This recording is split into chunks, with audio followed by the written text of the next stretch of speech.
우리 오늘 함께 나눌 말씀은 신명기 28장 47절에서 48절까지 있는 말씀입니다. 그리고 시간이 되면 29장 1절에서 9절까지 있는 말씀도 함께 나누도록 하겠습니다. 신명기 28장 47절에서 48절 2절 말씀입니다. 제가 갖고 있는 성경은 306페이지에 있습니다. 찾으신 줄 알고 우리 같이 한번 말씀 함께 봉독하겠습니다. 시작. 네가 모든 것이 풍족하여도 기쁨과 즐거운 마음으로 내 하나님 여호와를 섬기지 아니함으로 말미암아 네가 줄이고 목마르고 헐벗고 모든 것이 부족한 중에서 여호와께서 보내사 너를 치게 하실 적군을 섬기게 될 것이니 그가 철구멍에를 내 목에 메어 마침내 너를 멸할 것이라. 아멘. 잠깐 한번 기도하겠습니다. 모든 것의 주관자이신 하나님 아버지, 이 시간 또 말씀을 함께 나누려고 합니다.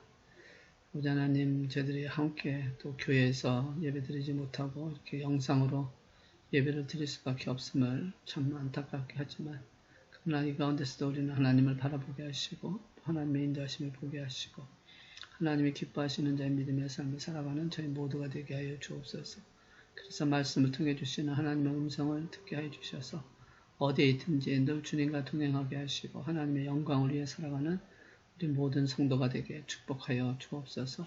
오늘도 부족한 종을 붙잡아 주시고 성령님께서 인도해 주셔서 아버지 하나님 말씀을 증거할 때 성령 안에서 말씀이 증거되게 하셔서 전하는 자나 듣는 자가 하나가 되게 하시고 하나님의 영광이 나타나도록 축복하여 주옵소서. 주께서 이 모든 것을 이루어 주실 줄로 믿고 감사드리오며 우리 주 예수 그리스도의 이름으로 기도드리옵나이다. 아멘. 할렐루야. 여러분 한 분 한 분을 사랑하고 또 하나님께서 여러분 한 분 한 분을 축복하실 줄로 믿습니다. 오늘도 또 이렇게 영상으로 여러분과 만나야 되기 때문에 참 마음이 항상 아프지만 그러나 성령님께서 또 여러분 한 사람 한 사람에게 은혜 주시고 충만케 하실 줄로 믿습니다. 28장을 우리가 요약해 보면 결국 두 가지라고 말씀드렸습니다. 하나님 말씀에 순종하면 축복이고 불순종하면 저주다. 그래서 어떻게 보면 세상에서 말하면 권선징악같이 두 가지로 나타납니다. 그래서 사무엘서, 열왕기서, 역대기서 등을 보면 결국 이 신명기에 있는 그 주제적인 사건에 근거해서 기록된 책이다라고 볼 수가 있습니다. 많은 왕들이 있었습니다. 그 가운데 순종하는 왕과 불순종하는 왕으로 이렇게 둘로 나눠줄 수가 있는데 순종한 왕은 그 나라들과 함께 축복받고 또 불순종한 왕은 자신과 함께 나라도 저주받게 되는 것을 보게 됩니다. 신명기의 핵심은 하나님이 성도 우주를 통치하여 근본적인 원로의 가운데서 이끌어 가시는 하나님이 계시다라고 말씀하는 것이죠. 그래서 신명기의 주제적인 사건을 보면 몇 가지 전제 조건을 얘기를 하고 있습니다. 첫째 전제 조건은 이 신명기의 그 기록 대상은 이방인이 아닌 언약 관계인 이스라엘 백성에게만 해당되는 말씀이다 라는 것이죠. 예수 믿는, 다시 말해서 아브라함의 후손이 된 우리들 하나님의 자녀요 백성이 되었기에 순종하면 축복이고 불순종하면 저주다 라는 말씀을 하는 것입니다. 사실 이 말씀은 이방인들에게는 해당이 안 되는 말씀이죠. 무슨 말인가 하는 거 이렇게 하시는 분이 있는데 이 말은 축복과 저주는 하나님과의 관계에서 오는 것이지 하나님과 관계가 없는 자들에게는 해당이 안 된다는 것이죠. 하나님의 복을 주시면 축복이고 하나님의 복을 뺏으면 저주인 것입니다. 그래서 우리는 하나님 앞에 올바로 쓰는 순종에만 축복받는다라고 하는 것을 알고 이방인이 아닌 연약관계인 이스라엘 백성에게 해당되는 말씀이라는 것을 우리가 알아야 한다는 것이죠. 축복이나 혹은 저주는 물질적인 것과 영적인 모든 것을 포함한다라고 볼 수가 있습니다. 28장에서는 물질의 그리고 현세적인 것만 표현을 하고 있지만 사실 구약이 신약의 그림자라고 말씀하고 있듯이 신약의 성경에 보시면 영적인 실체를 말씀하고 있습니다. 그래서 구약의 물질적인 축복은 신약의 영적인 축복을 함께 포함하고 있다라고 볼 수 있다는 것이죠. 만약에 물질만의 축복이라고 한다면 기복주의 사상에서 벗어날 수가 없습니다. 그러나 28장은 영적인 축복도 함께 포함하고 있기 때문에 기복주의가 아닌 참된 하나님의 축복과 하나님의 저주다라고 말씀을 하고 있다는 것이죠. 그래서 하나님의 축복과 저주는 물질적인 것과 영적인 것 모든 것을 포함하고 있다라는 것을 전제로 한다라는 것입니다. 세 번째는 이 축복과 저주의 경고는 강도 높은 하나님의 사랑을 나타내는 표현들이라는 것을 전제로 하고 있습니다. 저주로 멸망당하는 것, 어떻게 보면 하나님의 심수고전 악의와 표현이라고 보는 사람도 있지만 절대 그렇지 않고 오히려 잘못된 길을 가는 자녀를 지키기 위해서, 보호하기 위해서 그냥 두지 않고 다시 돌아오게 하시고자 하시는 하나님의 사랑의 표현이라는 것이죠. 그러니까 순종하지 않으면 저주를 하겠다라는 것은 순종하라고 하는 하나님의 사랑의 손길이다라고 말씀하는 것입니다. 그래서 하나님의 관심은 사랑하기에 있는 것이다라는 것이죠. 네 번째 전제는 이 축복과 저주는 내세 문제를 결정하는 것이 아닌 가치의 증감을 말하는 것이다. 그래서 사실상 이 말씀하고 있는 것은 영원한 세계의 문제도 보단 가치의 증감을 더 만나고 있는 것이죠. 다시 말하면 순종하면 성도들이 갖고 있는 가치의 증거가 있고 순종하지 않으면 가치 감소가 내리는 저주가 될 수 있다는 것입니다. 우리 구원받은 성도 하나님의 말씀에 순종하면 어떤 가치는 계속해서 올라가고 증가되고 넉넉하고 풍성하게 됩니다. 그래서 인정하고 하나님 마음에 합당한 삶이 됩니다. 그래서 28장에서 말씀하고자 하는 가장 중요한 단어는 순종이라고 하는 단어입니다. 순종해야 축복한다. 하나님의 말씀대로 행해야 축복 따라온다. 그래서 어떻게 보면 28장은 축복보단 순종에 관한 장이다라고 보는 것이 더 중요하다라고 볼 수가 있다는 것이죠. 이 순종을 본문에서는 섬김으로 표현하고 있습니다. 섬기는 자에게는 순종하게 들어가 있다. 즉 순종과 섬김은 같은 표현이다라고 말씀하는 것이죠. 인간은 의존적인 존재라는 것을 벗어날 수가 없습니다. 누군가를 섬기며 살도록 되어 있습니다. 처음 지음받을 때부터 혼자서는 살 수 없다라는 것을 말씀합니다. 그래서 아담이 혼자 사는 것이 보기에 좋지 않아서 독처하는 것이 보기에 좋지 않아서 그의 짝을 지어줘 하와를 아담과 함께 살게 하셨다라는 것이죠. 그래서 인간은 올바른 대상을 찾아서 섬길 때 기쁜 축복도 보고 하고 있는 것이다라는 것입니다.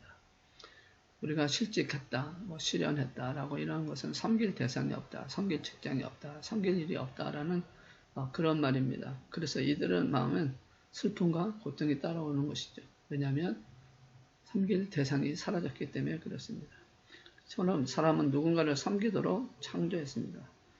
성경은 말씀합니다. 하나님을 섬기도록 창조하셨다. 그러니까 궁극적으로 인간을 하나님은 섬기도록 만들어 놓으셨다는 거죠. 우리 중에는 분명히 없을 것입니다만 어떤 분들 그리고 그런 분들을 종종 보게 되는데 자기의 의지나 자기의 어떤 순종에 의해서 하는 것이 아니라 어쩔 수 없어서 하나님을 섬기려는 것이 아니라 누구에게 보여지거나 누구에게 인정받기 위해서 그렇게 할 수 있다는 것을 말씀합니다. 그래서 우리는 예수님의 말씀을 눈여겨보아야 합니다. 요한복음 8장 32절에 있는 말씀 보시면 이렇게 말씀을 하고 있습니다. 자, 요한복음 8장 32절 보겠습니다. 진리를 알지니 진리가 너희를 자유롭게 하리라. 그렇죠. 진리가 자유롭게 한다고 말씀합니다. 자, 33절. 그들이 대답하되 우리가 아브라함의 자손이라 남의 종이 된 적이 없거늘 어찌하여 우리가 자유롭게 되리라 하니라. 지금 예수님께서 진리를 알지니라고 해서 너희를 자유롭게 한다고 했을 때 우리는 남의 종이 된 자가 없다. 아브라함의 자손이라. 그런데 어떻게 우리를 자유롭게 하냐라고 질문을 했다는 것이죠. 그러자 이에 대한 대답이 34절에 보시면 이렇게 말씀합니다. 예수께서 대답하시되 진실로 진실로 너희는 죄를 범하는 자마다 죄의 종이라. 다시 말해서 아무도 섬기지 않았다라고 착각하고 있지만 사실은 아무것도 섬기지 않은 것이 아니라 죄를 섬기고 있었다라고 말씀하는 것이죠. 죄의 종으로 마귀의 종으로 살고 있었다라는 것입니다. 여러분 인간에게는 자유의지라는 것이 있습니다. 물론 이 자유의지는 하나님의 섭리 안에서 이루어지고 있는 자유의지죠. 그래서 어떻게 보면 이 자유의지는 제한적인 상황 안에서만 갖는 자유의지다. 그러니까 우리가 태어날 때 어느 나라에서 태어날 것이냐, 또 우리가 남자냐 여자로 태어날 것이냐라는 성별에 관한 문제, 또 내 부모는 어떤 부모, 내 형제는 어떤 형제, 이렇게 할 수 있는 상황이 아니었다라는 것이죠. 이것은 우리가 자유주의를 갖고 선택할 수 없는 것입니다. 그러나 하나님이 허락하신 영역 안에서는 이 자유주의를 선택할 수 있다라고 말씀하는 것입니다.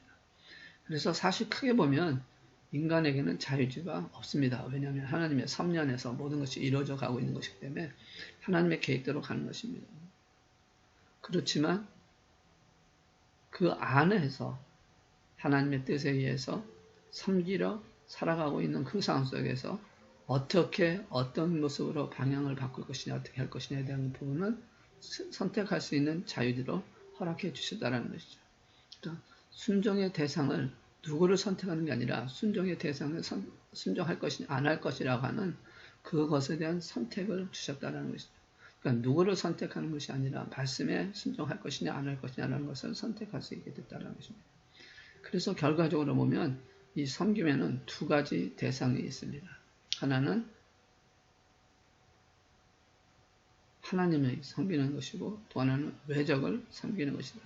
이스라엘 민족의 역사를 동시에 개인의 역사를 볼 수가 있는데 축복과 저주도 한 성도의 삶에서 영통일하게 나타날 수 있다는 것이죠.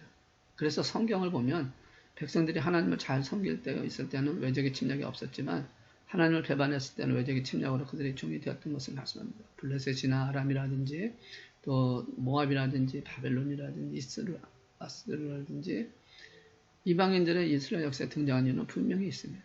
그것은 바로 뭐냐면 하나님 말씀에 순종하지 않았기 때문에요. 다니엘서 9장에 보시면 다니엘이 그것을 깨닫고 그것을 알고선 그가 회개한 눈물을 통해서 돌아가겠다는 언약을 기억하며 돌아가게 해달라고 기도하는 장면을 우리가 잘 알고 있습니다. 이처럼 이스라엘 백성들 섬길 수 있는 대상은 두 가지입니다. 여호와 하나님 아니면 세상의 대적들. 그러나 섬길 대상을 자유롭게 선택할 수 있는 것은 아니라는 것입니다. 아까도 말씀드렸지만 자유의지가 있지만 그 자유의지는 사실상 자유의지가 아니라 내가 하나님 앞에 섬길 것이냐 아닐 것이라는 것이죠. 그러니까 섬길 수 있는 대상이 두 가지지만 우리는 한 가지로만 결정을 내려야 된다. 하나님을 섬기느냐 아니냐라는 것입니다. 하나님을 섬기면 하나님을 섬기는 대상이 되지만 하나님을 섬기지 않으면 결과적으로는 외적을 섬기는 것이 되어질 수밖에 없다는 것이죠. 필연적으로 외적을 섬길 수밖에 없는 존재라는 것입니다. 이스라엘이 지형적으로 보면 매우 참 힘든 곳입니다. 마치 우리 대한민국도 지형적으로 보면 세 나라에 쌓여서 참 힘들어하고 있는 그 모습을 보는데 이스라엘도 역시 그랬다라는 것이죠. 새우등 터지는 것 같이. 그래서 참 스스로 지킨다라는 것이 그렇게 쉬운 일이 아니고 어떻게 보면 불가능하다라고 볼 수가 있습니다. 어떤 것도 그것을 도울 수 있는 것이 없습니다. 그래서 이스라엘 백성들, 이스라엘 나라를 지키는 능력은 오직 하나 하나님의 손이다라는 것을 기억하라는 것입니다. 그래서 하나님의 손으로 감싸면 외적 진압이 불가능하지만 하나님이 지켜주시지 않으면 불순종해서 떠나시면 노예로 만들어지는 사건이 있었다는 것이죠. 그래서 시편 121편 1절과 2절에 있는 말씀 보시면 물론 다윗의 고백이지만 이스라엘 백성들의 고백이기도 합니다. 내가 산을 향하여 눈을 들리라 나의 도움이 어디서 올까? 나의 도움은 천지를 지으신 여호와께서로다 라고 고백을 하고 있는 것이죠. 하나님의 손이 지키면 모든 것이 약하여도 이스라엘은 약하지 않게 된다는 것입니다. 하나님의 비교 대상이 아니지 않습니까? 하나님은 자비와 은혜와 건져내신 축복하시는 하나님이십니다. 그래서 잘 섬기면 가치를 증가시키시는 분이라는 것이죠. 하나님을 섬기면 우리의 가치가 증가되어지고 우리는 존귀하게 되어지는 것입니다. 우리를 사랑하시는 하나님만이 이 마음과 뜻과 정성을 다해 섬길 때 하나님도 우리를 축복하여 주신다는 것이죠. 이것이 하나님의 통치의 대원리입니다. 하나님의 기쁨으로 섬기면 영육 간의 축복과 권능의 손 우리를 지켜주실 것입니다. 우리를 지켜주시는 분은 오직 여호와 하나님 한 분이십니다. 그래서 하나님을 섬기되 하나님 말씀에 순종하여 제대로 섬겨야 한다는 것이죠. 말씀에 순종하고 하나님을 섬기는 것이 개인에게나 가족에게나 교회에게나 국가에게나 유일한 살 길이요 축복의 길이라는 사실을 기억을 하라고 말씀을 하고 있는 것입니다. 자, 그러면 섬김의 태도에 대해서 잠깐 말씀 나누려고 합니다. 우리가 하나님을 섬길 때도 태도가 있습니다. 자, 47절을 보시면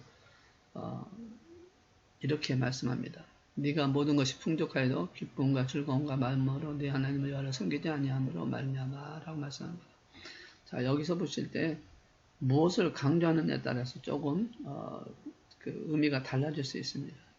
자, 예를 들자면 이렇습니다. 여호와를 섬기지 아니함으로라고 하는 섬김에 대한 것을 강조했을 때, 섬기지 않으면, 섬기지 못했을 경우에는 48절에 고통이 온다라고 볼 수가 있습니다. 그러나 기쁨과 즐거운 마음으로가 핵심이 되어지면, 더 강조하게 되면 하나님을 섬겨도 기쁨과 즐거움으로 섬겨야 축복이 된다라는 의미로 해석이 되어질 수 있다는 것이죠. 사실 모든 것이 풍족하지 않고 약할 때 하나님을 만복의 근원을 알고 기뻐하고 즐거운 마음으로 섬기는 그 결과가 풍족해지는 하나님의 복을 받습니다. 그런데 하나님의 복을 받고 그때부터 하나님을 섬겨도 예전의 기쁨, 즐거움, 그리고 그런 그 마음을 사라져 없어지고 그저 의무적인 자세로 섬긴다고 한다면, 그저 주일을, 예배 시간을 습관적인 그런 참여로 이루어지고 있다면, 그래서 하나님을 섬기긴 하지만 축복을 얻지 못하고 48절의 결과를 가질 수 있다라는 것을 말씀합니다. 그런데 지금 이 시대의 교회들이 바로 47절의 모습이 아닌가 하는 생각이 듭니다. 교만하고 자만하고 형식적이고 외식적인 모습이 너무 많다라는 것이죠. 물론 지금 그 결과적으로 48절에까지는 오지 아니했지만 지금 이 상태로 계속되어져 간다면 곧 다가올 거라고 생각을 합니다. 그러므로 우리 역대하에 나오는 남유다 16대 왕이었던 요시야 왕처럼 하나님만을 섬기고 하나님만을 진실로 순종하는, 그렇게 함으로 말미암아 기쁨과 즐거움이 회복되어져서 하나님 앞에 드려지는 그런 아름다운 역사가 일어나야 할 줄로 믿습니다. 자, 섬김의 두 가지 결과가 나타납니다. 하나님을 섬길 때, 외적을 섬길 때 결과는 어떻게 다르겠습니까? 하나님은 축복의 하나님입니다. 그래서 자녀를 축복하며 축복의 도구로 쓰시는 하나님이십니다.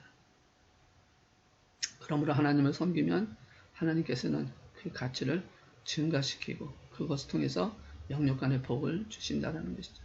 영적인 축복, 육적인 축복, 그 다음에 물적인 축복, 이런 모든 축복을 하나님께서 역사하여 주신다는 것이죠. 물론 영적인 것과 물적인 축복이 중독될 때, 부닥쳤을 때는 영적인 축복을 더 추구해야 되겠죠. 세계의 역사를 통해서 보면 기독교 국가는 하나님이 주신 축복 가운데서 하나님을 섬기는 나라는 하나님이 축복하셔서 참 부강해지고 많은 것을 행했던 것을 봅니다. 그러나 기독교를 섬기지 못하고 하나님을 섬기지 못했던 나라들, 그리고 개인들, 가정들은 힘들고 어려운 가운데 있었던 것을 역사가 보여주고 있습니다. 그러므로 우리의 섬겨할 대상은 오직 하나님 한 분인데 어떻게 섬겨야 되느냐? 오늘 47절에 있는 말씀처럼 기쁨과 즐거운 마음으로 내 하나님을 섬겨야 한다라고 말씀하는 것입니다. 그러므로 내일 당장 죽을지라도 하나님 앞에 나올 때는 기쁨과 즐거움으로, 얼굴에 마음의 즐거움이 기쁨을 택하는 그런 마음으로 인색함이나 억지로 드리는 예배가 아니라 정말 자원해서 하나님을 향한 뜨겁게 고백하는 예배로 하나님 앞에 드려야 한다는 것입니다. 바른 대상, 바른 태도, 하나님께 섬긴다면 영육 간에 축복해 주실 것입니다. 자, 그렇게 말씀하시면서 29장 1절에서 9절에 있는 말씀을 통해서 이렇게 말씀합니다. 이제 다시 언약을 맺겠다. 1절에 보시면 호렙산에서 1세대들, 다시 말하면 애굽 세대와 언약을 맺은 장면을 말씀합니다. 그런데 이제는 40년이 지나서 모압 평양에서 이 광야 세대와 다시 언약을 세우겠다고 말씀하고 있는 것이 바로 29장 1절에서 9절에 있는 말씀입니다. 근데 여기서 우리가 특별히 주목해야 할 부분은 바로 9절입니다. 이 9절에 있는 주목을 보셔야 되는데 바로 어떤 말씀하냐면 형통하리라 하는 말씀을 하고 있습니다. 자, 우리 9절 말씀을 한번 봉독하겠습니다. 시작. 그런즉 너희는 이 언약의 말씀을 지켜행하라. 그리하면 너희가 하는 모든 일이 형통하리라. 자, 형통하리라고 말씀합니다. 이 형통은 사칼이라고 하는 단어를 쓰는데요. 이 의미는 뭐냐면 농작물, 특히 이제 농부들이 봄에 씨를 심고 열심히 일해서 가을에 그 수확을 하는 것을 풍성하게 잘 수확이 되어서 성공했다, 잘 산다, 번창하다라는 그런 뜻을 갖고 있는 단어입니다. 그래서 하나님은 기본적으로 성도들이 세상에 사는 동안 형통한 삶을 살기를 원한다는 것이죠. 마치 부모가 자녀들이 잘 되기를 바라는 것처럼 그렇게 형통의 삶을 살기를 원하고 계신다는 것입니다. 자, 그래서 형통하려면 어떻게 되느냐? 하나님은 형통을 바라지만 세상에서 무조건 형통하게 하시는 것은 아니라는 것을 말씀합니다. 9절에 있는 말씀을 보면 형통의 조건을 말씀하고 있는데 뭐라고 말씀합니까? 바로 하나님의 언약을 지켜 행하며 이라고 하는 것입니다. 여기서 왜 하나님은 형통함의 근거를 조건을 뒀을까요? 그것은 성도들에게 세상에서의 형통함보다 더 중요한 것이 있기 때문에 그렇게 말씀을 하고 있는 것입니다. 그것은 무엇일까요? 바로 하나님의 백성답게 사는 것을 말씀합니다. 하나님의 백성인 우리는 이중 국적자입니다. 세상의 나라, 대한민국이든 미국이든 살고 있는 나라의 국적을 갖고 있는 천재들입니다. 그리고 또 하나의 국적은 바로 하나님 나라에 대한 천국 시민이라고 천국 나라에서 국적을 갖고 있습니다. 어느 쪽으로 잘 사는 것은 필요한 것입니다. 그래서 세상에 하나님 나라의 백성으로 잘 사는 것도 중요한 부분이라고 말씀을 하고 있다는 것이죠. 그래서 세상에서 형통함보다 더 앞서야 할 것이 있다라고 말씀하는 것입니다. 그것은 바로 하나님의 백성, 자녀답게 사는 것이다. 그러다 보면 형통하고 축복해 주실 것이라는 말씀이 바로 29장 1절에서 9절에 있는 말씀입니다. 백성답게 살려면 반드시 해야 할 것이 있습니다. 바로 하나님의 명과 맺은 언약의 말씀을 지켜 행하는 것입니다. 하나님 말씀대로 사는 것입니다. 그러면 형통의 삶을 약속하셨다는 것이죠. 그래서 하나님께서는 이스라엘 백성들을 모압평에서 다시 한번 언약을 맺을 때 그 언약을 통해서 형통케 하시고자 하신 하나님, 그래서 언약을 지키면 그렇게 하시겠다고 말씀하는 것입니다. 창세기 26장 12절과 13절에 있는 말씀 보시면 이런 말씀이 나옵니다. 우리 한번 찾아보시고 같이 한번 봉독하겠습니다. 네, 봉독합니다. 이삭이 그 땅에서 농사하여 그 해에 100배나 얻었고 여호와께서 복을 주심으로 그 사람이 창대하고 왕성하여 마침내 거부가 되어 라고 말씀합니다. 이삭이 살던 땅에 흉년이 듭니다. 그래서 흉년이 드니까 애굽으로 내려가서 그 흉년을 피하려고 하는 마음을 갖게 됩니다. 그런데 하나님께서 찾아오셔서 이삭에게 말씀합니다. 너는 그곳을 떠나지 말라. 애굽으로 가지 말라라고 말씀합니다.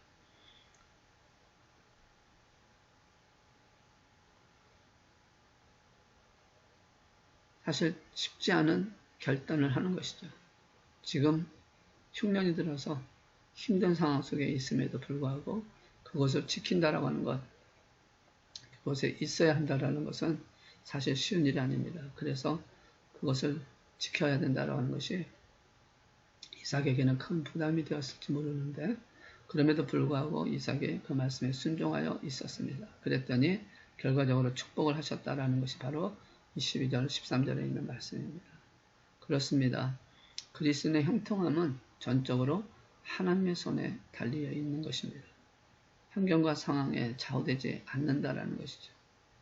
우리의 형통함, 우리의 성공, 우리의 모든 축복은 하나님의 손에 달려있지 일단 내 의지, 내 상황이 아니라는 것입니다. 물론 그것을 통해서 하나님의 뜻을 이룰 때에 일어나는 사건이라는 것이죠. 그러므로 하나님 마음에 합한 하나님의 자녀가 되는 것이 굉장히 중요하다. 하나님 마음에 합한 자가 되어질 때, 하나님의 뜻에 맞는 자가 되어질 때 우리는 하나님과의 말씀에 순종할 수 있고 또 말씀에 순종함으로 하나님의 영광을 나타냄으로 인해서 형통하는 삶을 살고 있다는 것이죠. 그래서 우리가 정말 하나님 마음에 합당한 하나님의 백성으로 하나님의 자녀로 되기 위해서 꼭 우리가 가져야 할 몇 가지 중요한 사항이 있습니다.